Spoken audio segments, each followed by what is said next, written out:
Before I start, I just want to tell you something about our institute. This is ADIMIS, to Daniel's Institute of Mission Studies. We research, train, and exchange.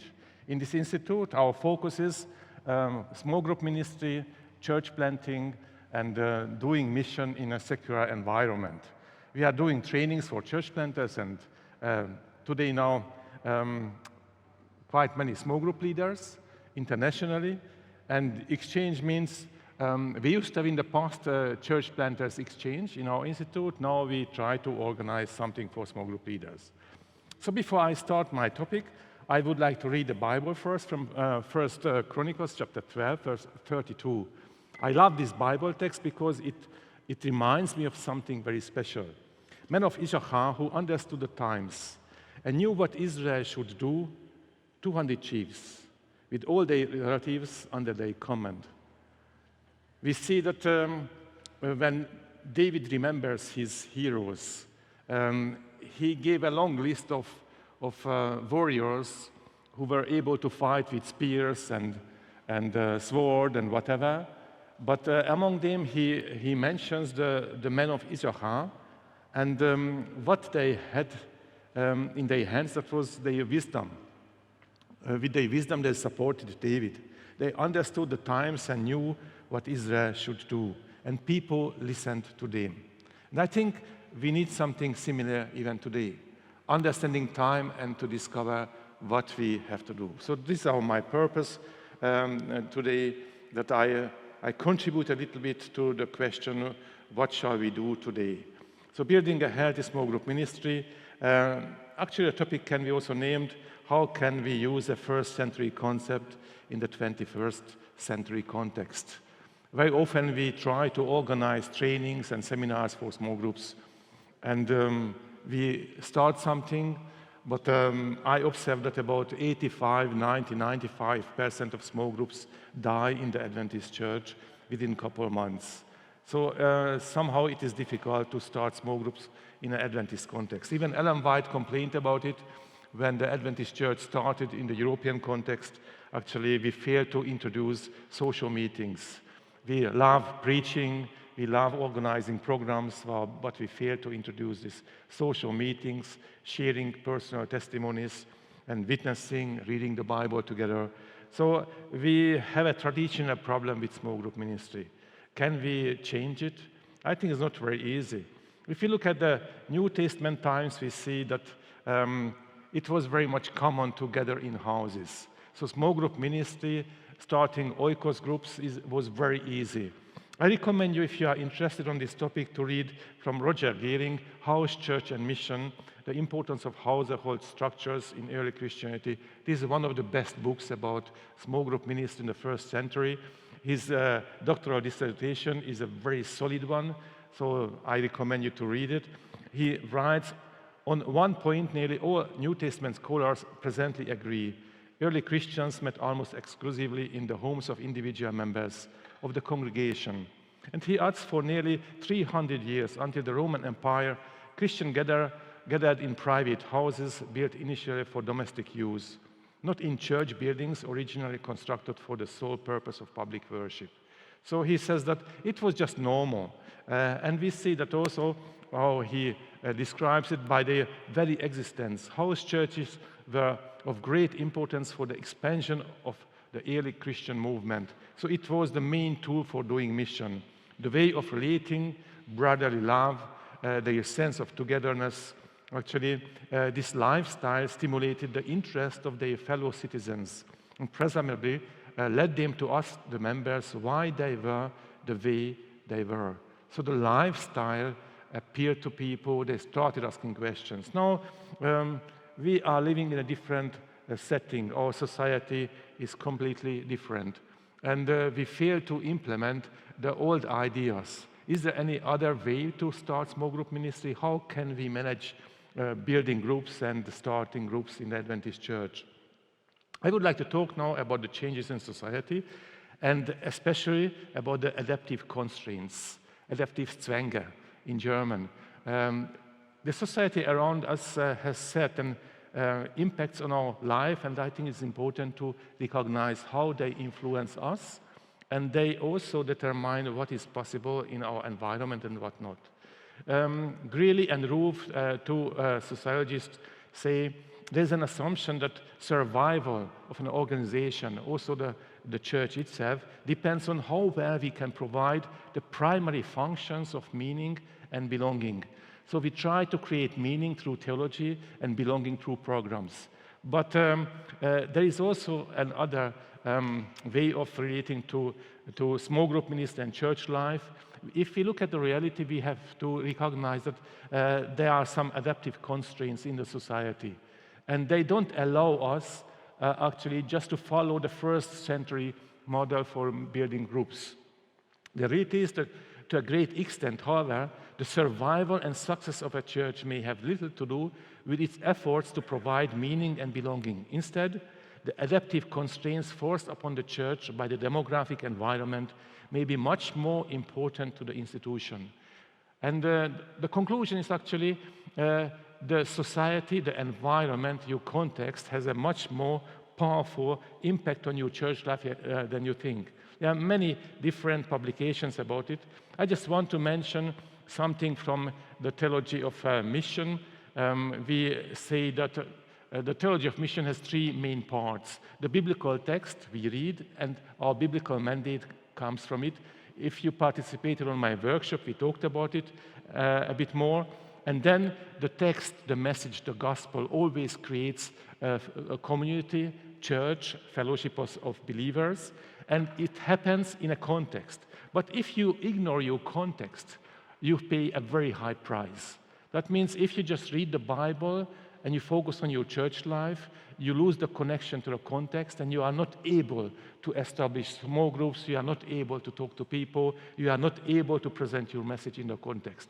You can look at Apostle Paul, the way how preached in Athens is completely different than the way how he preached in Jerusalem or in Corinth or Ephesus, because he related to the context. So I think it's important to discover that the context is more important for Adventist churches today than we ever thought.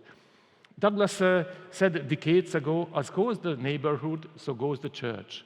And he came to the conclusion that the first and main factor in church life is the concrete social situation which immediately surrounds a local church as an individual unit of a religious organization. The quality and changes of this environment are almost inevitably communicated to the church. That means your environment determines, if you talk about small groups now, how you can run groups, how you can organize groups, what is the setting for small group ministry today, what is the nature or way of gatherings today for people. If you fail, you just go back to the first century and you say, I want to start an oikos, you will fail, because people don't know what is an oikos. In my last church plant, we had over 120 people contacted and interested on Bible topics. If we run an evangelistic meeting, I had over 80 people coming to the meetings, but we failed to organize small groups because we expected them to come to houses. But in Budapest, in a city like Budapest, people have small flats and they don't like inviting people into their own house. So we discovered we cannot run an oikos like we imagined in houses. So we changed the wording, we called them Bible Club. I rented a room in the library and we immediately got 30, 40 people coming to our Bible Club.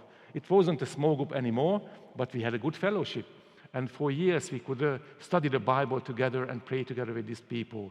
So you need to find the right format for your small group ministry, which is natural and acceptable for people in your environment. And in order to find a way how we can run small groups, we have to understand what is going on in our society. Each country is different, each culture is different, each location is different. If you run a ministry in a village setting, you need to have a different approach than if you work in Berlin or somewhere else. So understanding of your context is crucial. Unfortunately, we only do exegesis of the Bible text, but we neglect doing exegesis of our context. It is important to teach that in our schools and universities, and we introduced, I'm happy that we could introduce this in our new Master in Pastoral Ministry program. It is a place for advertisement.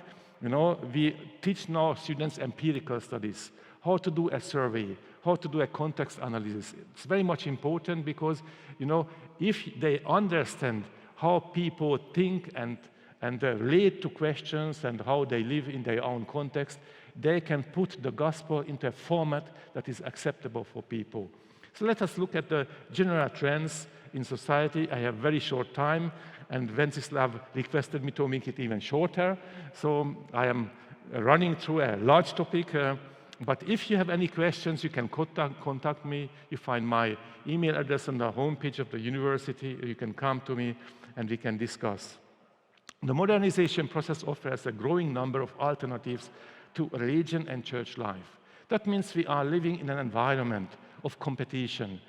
Everything has competing ideas and offers. It's not easy to satisfy people's interests for a long time because they have choices. They can choose something else. They can go and watch movies. They have also many alternative offers for social life, and they go for it. So we need to understand exactly what is going on and how can we offer something that has a long-lasting impact on their life and which is sustainable if we start a small group ministry and helps people to relate to it for longer. So there is a dramatic shift in society, and the biggest shift happens in values. And I think the only approach that we can follow today in the society is a value-oriented approach. So not program-oriented approach, not institution-oriented approach, but a value-oriented approach. And if you have a value-oriented approach, actually church programs give you very limited opportunities to present values, like fellowship, understanding, relating to questions, and so on. So you need to break down your church into small units and groups and listen to people and present real values. Values are more important than words. Values are about relationships. How do you relate to each other? And how do you relate to God? We are running small groups and we are doing trainings and we have meetings with friends who are not Christians, even in this area. We never hide our values, that I love God and I pray. If we go to a restaurant with friends, we pray also in the restaurant, and once in a while they say, pray loudly, we will do that together with you. So because they saw we are praying. So present your values on a natural way and let people ask you, why are you doing this?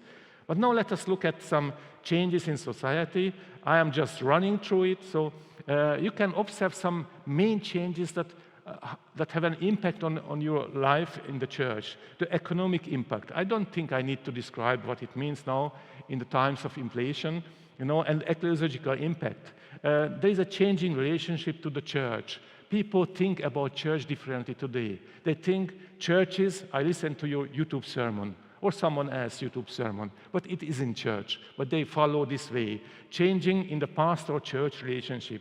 More expectations towards pastor and less readiness for doing voluntary ministry.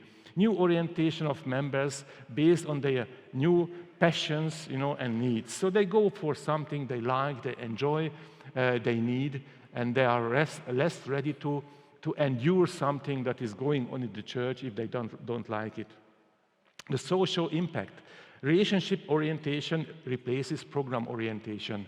So they are looking for people they enjoy the relationship with, and they are not that much interested in programs. Lots of community, fellowship, and the growing virtuality, using media in their lives for more and more purposes. The cultural impact. We have a growing diversity, in our culture and also in the church. Growing consumer mentality because you have more options, more available resources, and you also have fears and you are longing for security, and fulfilled life, and they dominate what people do. So this is changing also the culture, the way how we design our life and what we are doing. And the last one is the generational problem. Where is the younger generation in society and also in the church? We are losing them, and they are leaving the church. Many of them, young adults, couple years after baptism, leave the church according to our surveys. So the facts about religious development, there's a growing interest on religion and spirituality, also in the Western European context, but there's a decreasing interest on church institutions and programs. And this is our challenge. That means the gospel has a chance, your church organization less. So we need to work gospel and value-oriented, and I think small group ministry is the best ministry for doing this. One key word you can hear if you listen to, I recommend you to go to YouTube or online channels and put the question postmodernism or secular society mission, you will find many speakers, pastors talking about it, but many of them, they concentrate on one issue, which is localism, the rediscovery of the local church. The church is not the union, not the deviation, not the general conference, but the gathering of church members at a local, in a local building or somewhere. That is church. And we need to rediscover how we can support localism, how we can strengthen the local church. And we need a well-balanced church life and structure at the local church level. So let's just look at the question, how we can do something for developing more social life and meeting the social needs. You see that in the society you have 4 levels, 4 spaces that are important for people. The public space, the social space, the personal space, and intimate space. I just described them shortly. The public spaces, where you gather with many people like this one. You go to different programs and you participate. So it allows casual friendships to develop without feeling a need to force intimacy. Even here, you can choose with whom you want to speak, but the next day you go to someone else. Of course, because you are looking for something based on your needs. There is a little or no personal interaction. People don't know the names of those around them. People hope to develop a social space, because in the public space, we are hunting for people whom we can invite into our social space. And the social space is a room with about 5 to 20 people. They know each other by name. No lecturer is needed. They don't want to be lectured. They want to relate. You need a facilitator if you want to focus on something special. That means you don't need a leader. You need a facilitator who helps to run the program or to spend the time meaningfully. No, most conducive environment for getting know new people. And in this social space, you are hunting for someone who you can call as a friend. That is the personal space. 2 to 5 people. I observed every day here when I walked to the cafe in Friedenthal, Ile shop, how do people sit there? You can see, the personal space. Who is drinking coffee with whom? So we have the desire to have this very nice environment. You know details about each other. We consider them friends and peers. We want to spend time with them. This is a private space. The best picture is small cafe tables, friends on a park bench or somewhere. Now, if we go further, you have the intimate space, 2 people present. That is like husband and wife. They know each other's secrets. You consider them as family. I just want to add something. In a social space, 5 to 20 people, you are not friends. That is not about friendship. Sometimes we expect in a small group to become friends, but don't expect them to become friends. In the social space of 5 to 20 people, you develop friendship to 2 or 3 people, but you cannot be friend with everybody in the group. And now if you look at this whole concept, the spaces are interrelated and connected to each other. We need all of them. Public spaces give us the opportunity to meet those people we invite into our social space. In our social space, we identify the close friends, and so on and so on. You can read the book from Nelson Searcy, Thomas Carrick, Dykes Hanson, Jennifer, and so on. Activate. An excellent book about small group ministry. I recommend you to read it. They present very nice principles for it. So, but there is an issue I would like to address now. We have a general deficit in social space today in the society. In social space, that is, when there are no social relationships, there is no pool to draw from to find the best friend or an intimate relationship. You need the social space. Everybody needs the social space. So today we don't need the oikos like in the 1st century, but people are looking for social space. They are hunting for opportunities, and this is our chance actually with small group ministry, offering social space to people, not a program like Hauskreis, or something, but a social space environment, And I was shocked when I started my first small group ministry. It happened in Burg. I studied theology in Friedenthal, and I had a class with Bruder Noack about small group ministry. We finished it in February, and I said, okay, in March, I go to Burg and I start a small group here in Burg. So I went there, I worked for 1 month. I didn't believe I can start a small group, but at the end of the month, I had so many people that I had to start 2 small groups. In one small group, I had more than 10 non-Adventists, secular atheists, most of them. In the other one, I had 6, 7. So I came back to the university, I said, it was an exercise for me, but what shall I do now with these 2 groups? I promised them to start a social space. I always said I want to start something that helps people to become friends and to get to know people. And I came back, I reported, the university decided they create a new job for a student, for me. So it was paid, running 2 small groups. I did it for more than 2 years in Burg, running small groups in Burg, and it was paid because I had to earn money. I didn't have a sponsor for studying theology, so it was nice. But I remember the first evening. I can tell you, this was the worst night of doing mission for me. I was sitting there with over 10 non-Adventists and one who opened his house or her house for us. And the people, when they met each other, I talked to them one by one before that, but when they met, I discovered they have a completely strange dynamic. They stopped speaking. I requested them to introduce themselves. They didn't want to answer my question. They didn't want to say anything. And I learned you must have a program, so I just continued. I made so many mistakes. I said, okay, we need to talk about a topic. I thought maybe the best would be to talk about a book which is mostly printed in the world. So what is the book which is widely distributed on earth? Of course, that was the Bible. So let's read the Bible text and talk about it. Can you imagine this environment, the atmosphere? It was painful for me, to try to do something. And people didn't answer, and I was suffering a lot. But finally, when I read the Bible text, the grass-fed Lord Jesus in English, from Peter. So the grass gets dry, but the word of God, you know the text. We read this Bible text, and I asked him, how do you think about it? And then no one wanted to answer. And finally, there was one lady. She was an alcohol-addicted person and a drunkard. But she was dry. And she could stop for several months. And then she started speaking about her experience. Everything gets dry, she said, and we are dying, and the life is short.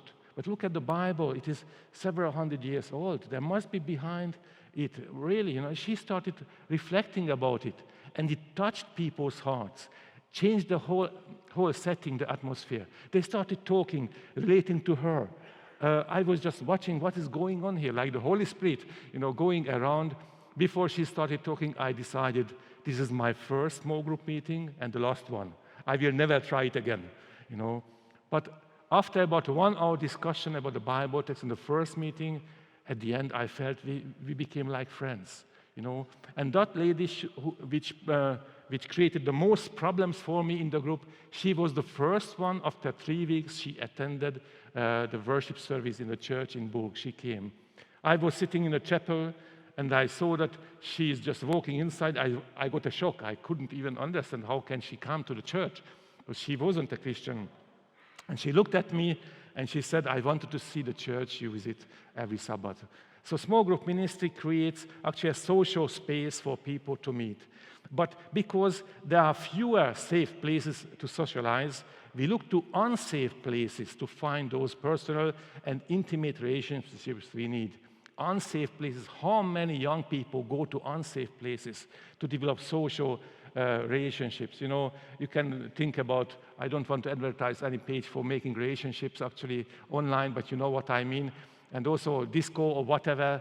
So because the church doesn't offer any space or enough space for socializing, so they leave the church. And men are more skeptical and most difficult to reach. I already talked about it last time when I spoke, that we are losing men. We have a problem with men. I'm doing a research still about how to reach men. I have a huge collection of materials, and I try to publish a book about it, but I think it is a big topic for us, how to reach men.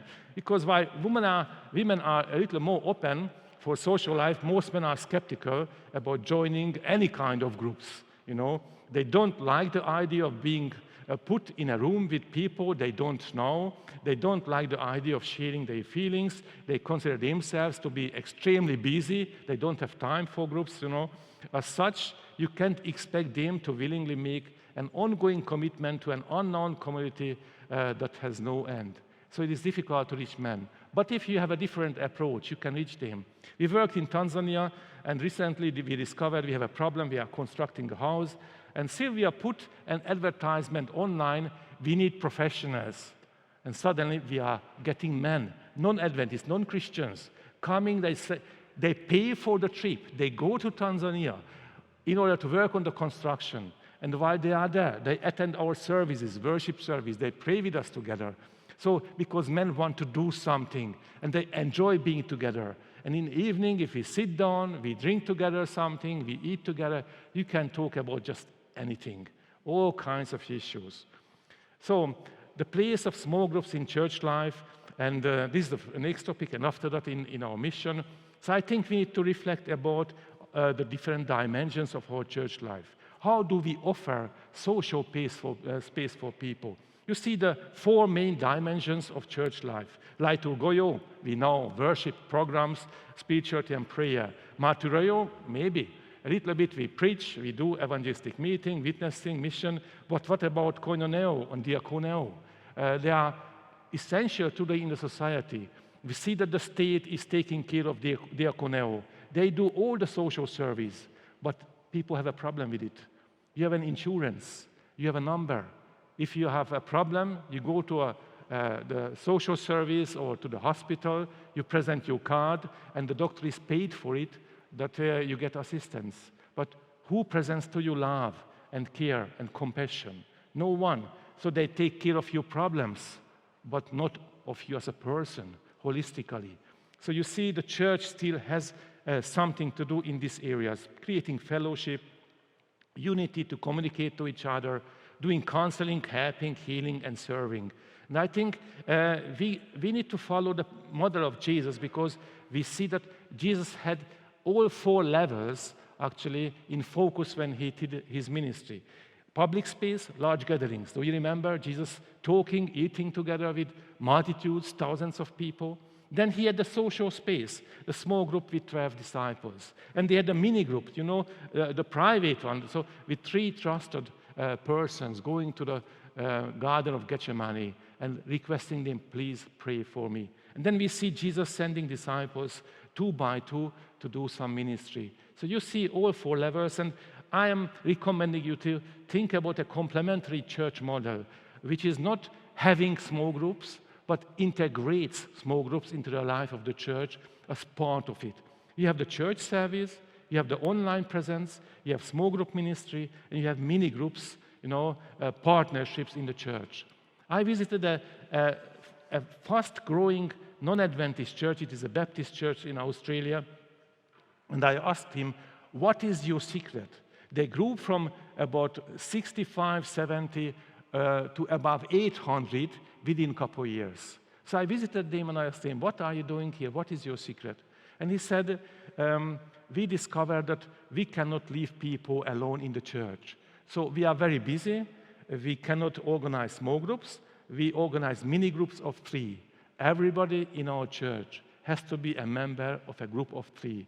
Everybody has to be sure that people are looking after you and offer you fellowship. They pray with you together. So I think this is a complementary church model. It is part of the church service. And they can even stay at home and worship. The next weekend they come to the church. But we need to structure the church that it has a natural place in our church structure. Now I want to go to the main topic here, place of Adventist small group ministry in the mission of Adventism. Actually, I already mentioned how important it is to work in relational streams. Every society is made up of a mosaic of relational streams. These are the relationships where life is lived, support is found, families are formed, and decisions are made. While oikos is not found in most global North or Western cultures, relational streams are strong. And this is the place for small group ministry in the society today. Everybody has his own relational streams. And our duty is to train people to discover ways, how to create fellowship and the social space in my own relational streams. It might be a pub, it might be my own house, it might be a walking group, it might be something creative or something that is connected to construction work like we are doing in Tanzania. But it makes fun, actually, if people enjoy this social life which relates to their own relational streams. If you organize a group in your own relational stream, people like it, they buy it, and they feel this is nature for me, it's normal. If you invite them to a church small group, they feel it is somehow strange. We did a main survey about conversions in the German setting. 914 people answered the questions about their conversion story. It was years ago. I filtered out and tried to find out what happened during conversion process to those who came from a non-Christian background.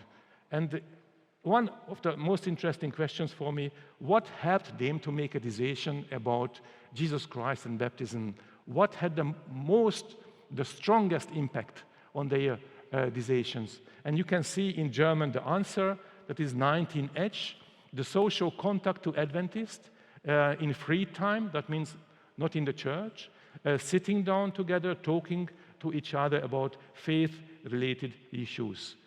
Talking to each other about faith-related issues. This is actually a social space. This is a kind of small group. This has the strongest impact on their decisions.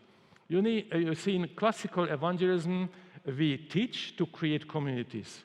In a small group evangelistic approach, we create communities where teaching, spirituality, authenticity can be observed, experienced. So the basis is creating fellowship community, and everything else is just a consequence of having fellowship and community.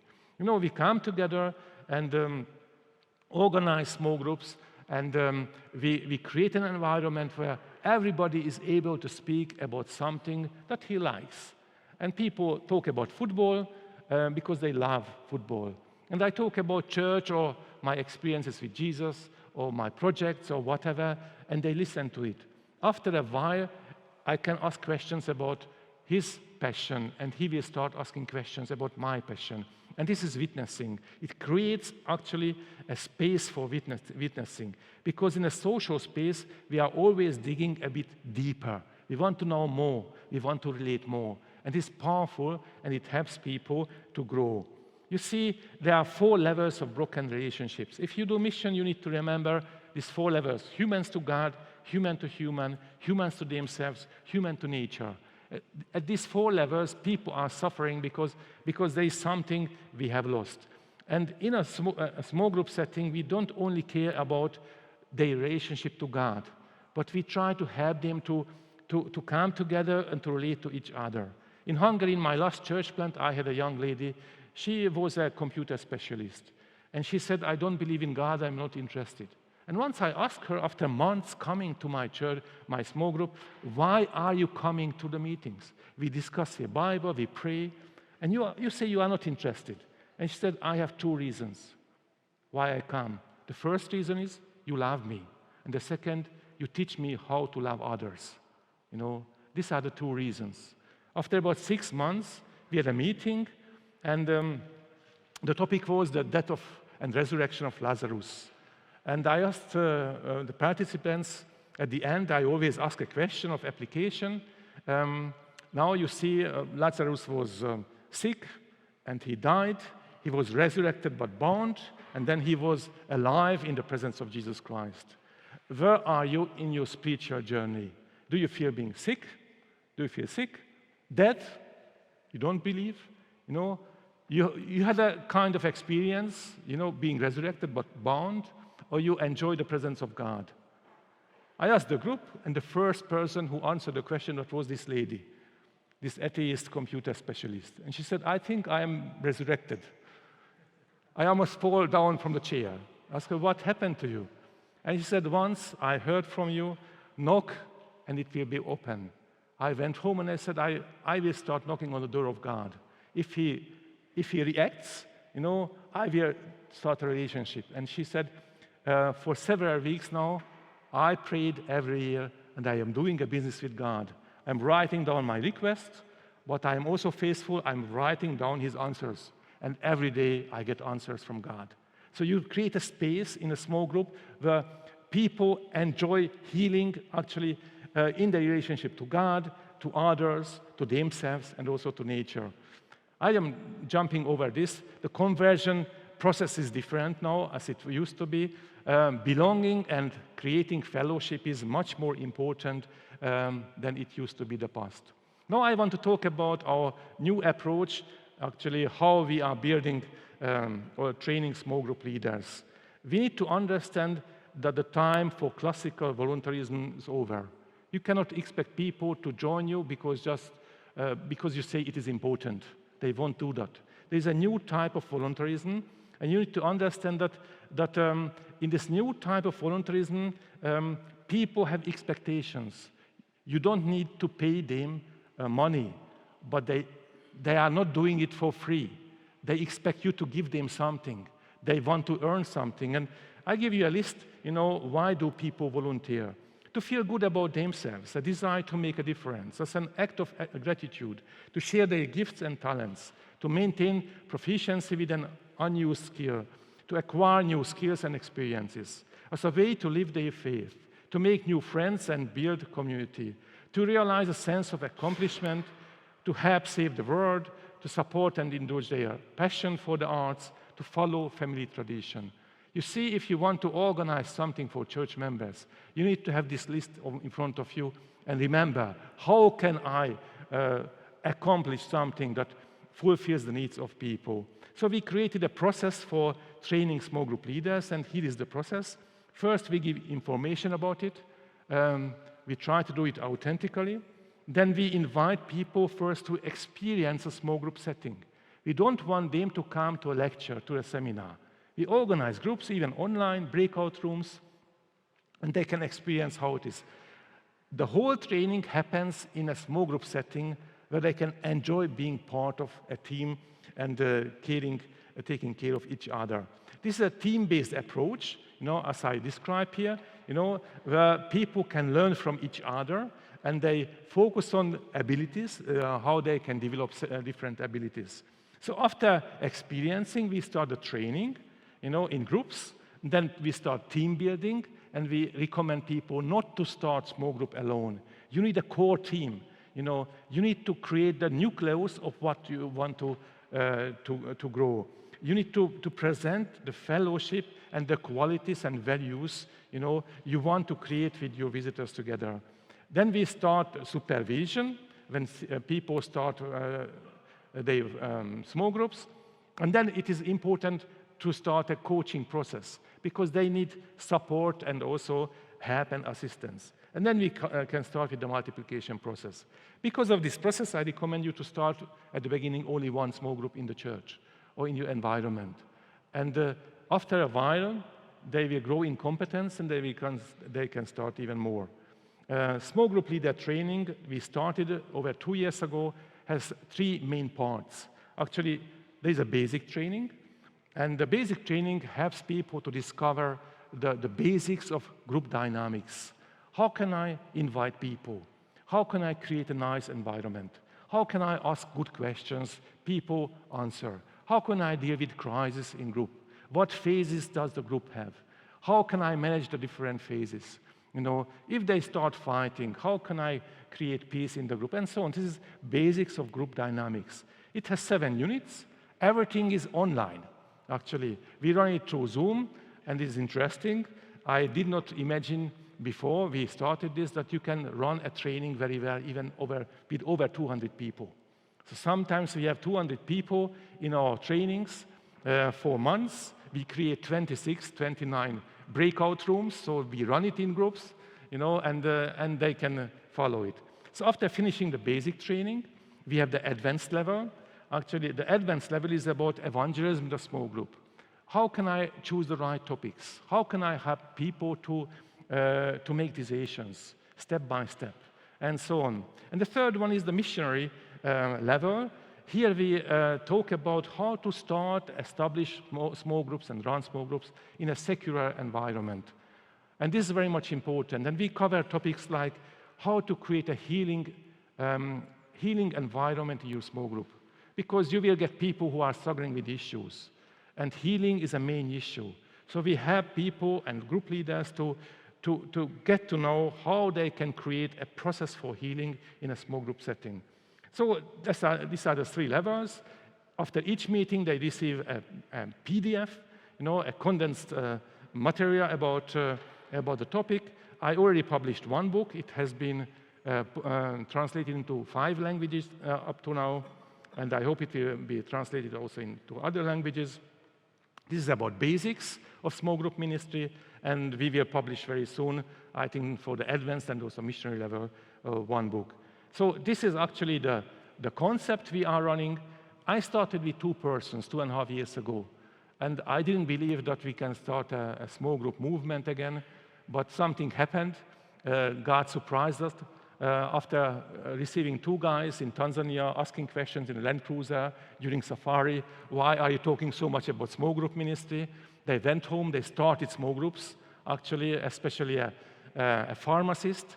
And then they invited 5 new people, then 50 and 70 came, and now we are working in 17 countries with over 700 people in small group leadership training. And I say people are interested. We have much more applications than we can manage, we can handle. We could easily have 1,500 people in the small group leadership training. And I recommend you, if you go to think about it, if you go the right way and you design a right process, we can reach our church members and we can reach our society even today. But before I finish, I want to recommend you, if you have interest or more, you find some flyers like this here. You can take them. Our website is edimis.org. You can come and write us if you have questions or you want to talk to us. We have now trainings going on, so we will start the next training maybe in January after finishing the present ones.